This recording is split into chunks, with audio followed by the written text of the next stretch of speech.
拍照。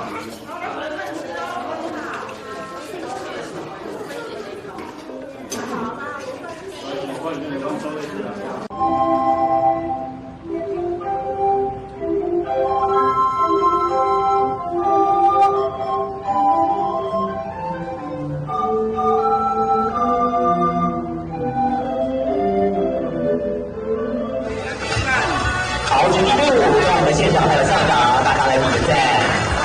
还有我们教育处长也在我们的这个。我们4个这个风电商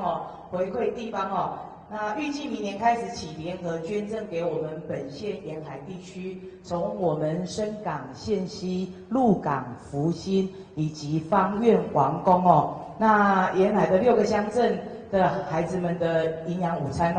那总捐赠额是有3.3亿那以3年的时间提供给我们6乡镇16校，那总人数是16700多位学生的营养午餐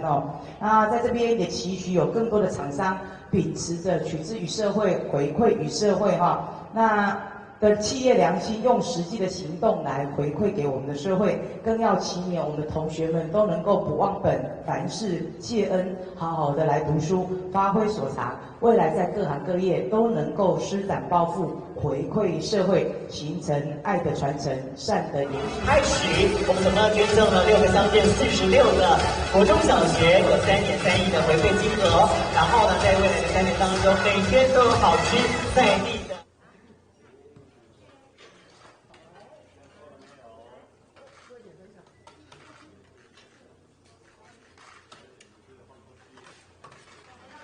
几岁了？8岁了，2年级。